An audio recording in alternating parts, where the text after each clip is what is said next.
by fire.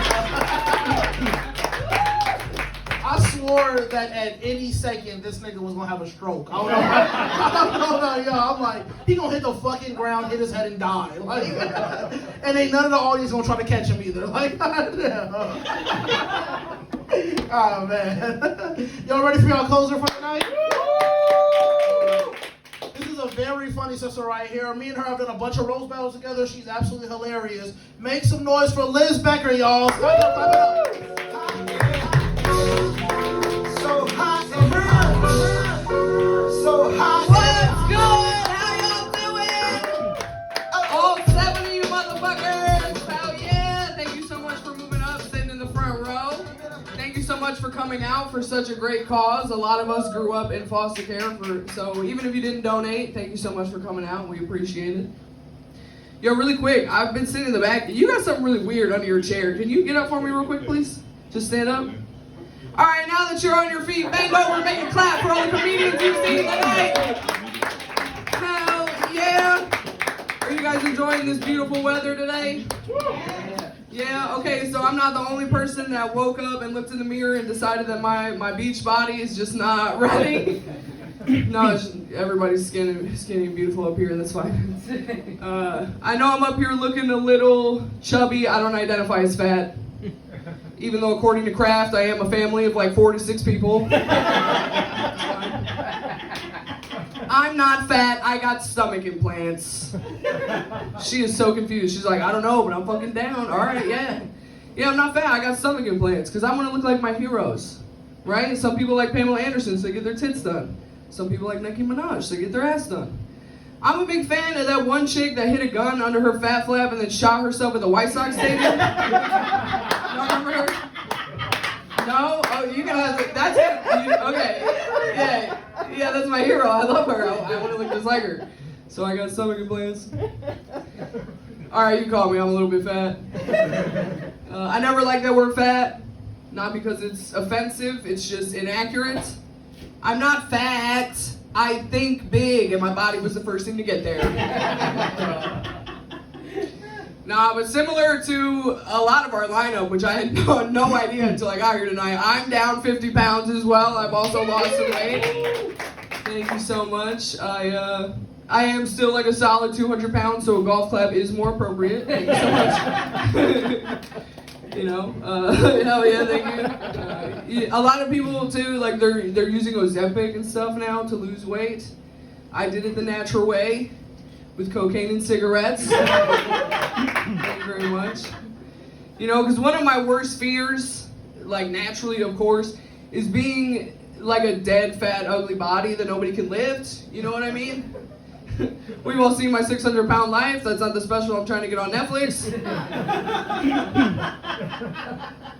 I want to be fit and hot. Like if the firefighters that find me don't want to gangbang my corpse, you know?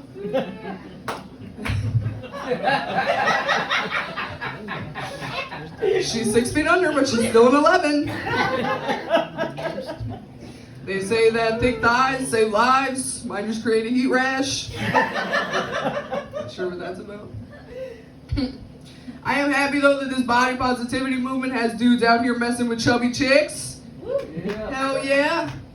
It is officially my personality keeping me single.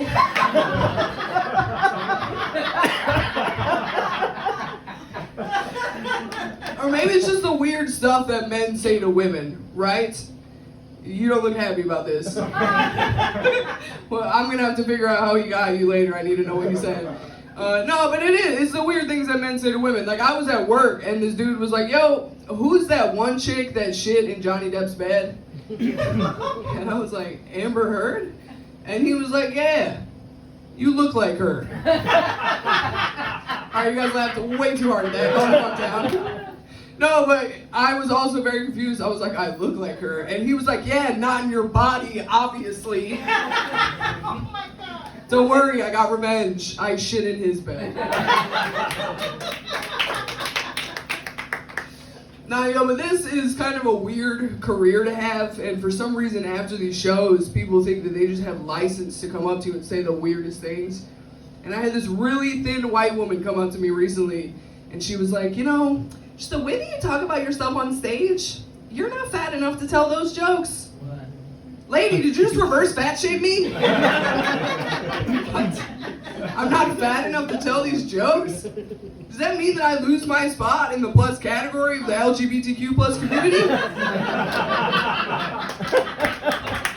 You're supposed to be all inclusive, Ron. What the fuck happened? I went at the meeting. You're the spokesperson for your people tonight. So I'm not gonna answer.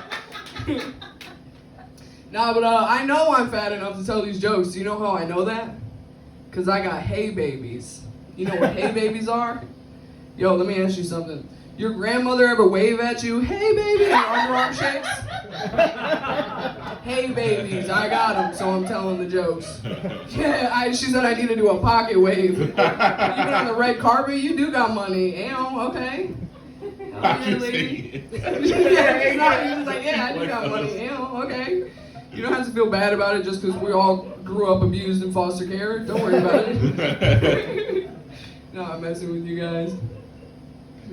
I know my voice probably sounds a little bit weird to you guys as well. How many of y'all thought I was about to sound like that when I got up here tonight? Nobody. Yeah, I know the look and the voice don't match. I sound like what that Australian Olympian was supposed to dance like. You know? I sound like every white person that loves hip hop music but has never met a black person. Don't be alarmed by the way that I talk. I'm not trying to pull a Rachel Dolezal. I'm just from the South Bronx. She's that white woman that pretended to be a black woman, became the president of the NAACP. Y'all remember that? I had no idea that was a work from home position. Holy shit. In fact, I'm unemployed. My shit's about to look real different when I go home tonight. I am from the Bronx. I also come from an interracial family. Kind of explains the accent a little bit. Going out with my siblings is a lot of fun. I love introducing people to my sister. I'm like, yo, this is my sister Tanique. Someone always laughs at that. That's her real government name, I swear to God. And we always get the same question. People are like, sisters or sister?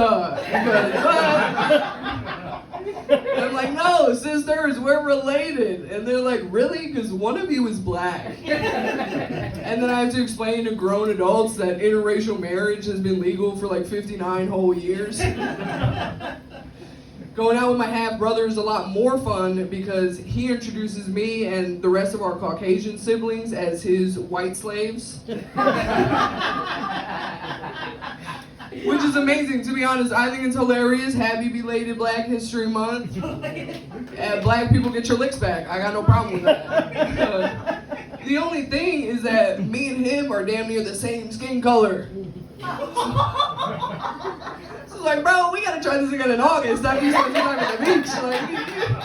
Like, you just like, you look like a clan leader. It's the opposite of what you're trying to do. I'm very confused. I know I also have kind of like a deeper voice for, I know my voice is cracked. That's not usually what I sound like.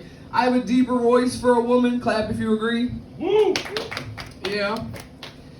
It's tough out here. I'm 2 octaves away from being RFK Jr. I'll start working in healthcare, shit. In fact, some of y'all might recognize me from those commercials, the anti-tobacco commercials when we were little. Don't smoke cigarettes. Yeah, those are not real people. That's me in drag. You're welcome. I got a lot of girlfriends too. They've all got really high voices. They all talk like this. Girl power, yeah. And so a lot of people like question their intelligence.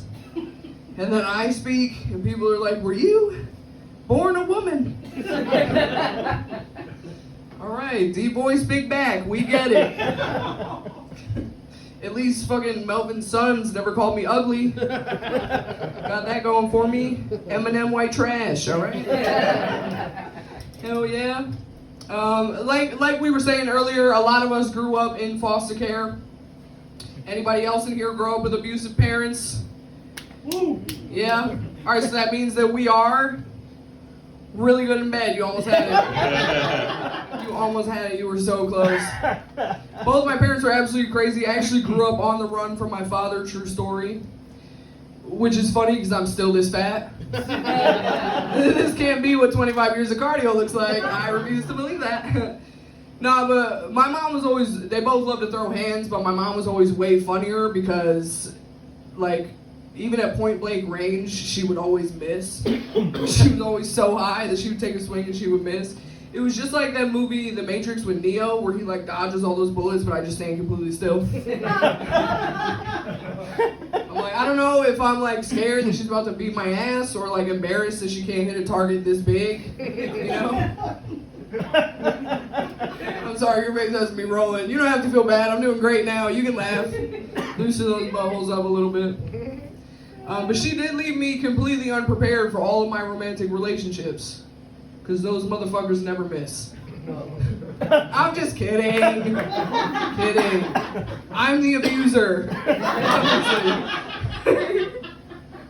Alright, you guys want me to get like weirdly more dark and personal before we all get out of here? Yeah, y'all trying to have some nightmares tonight? Damn. Hell yeah. Alright, I'm kidding. Damn, bro, we had a hee hee ha ha show, y'all. No, my ex-boyfriend passed away. Thank you. It was really tough. I couldn't leave my house for like months after it happened. And then I was acquitted.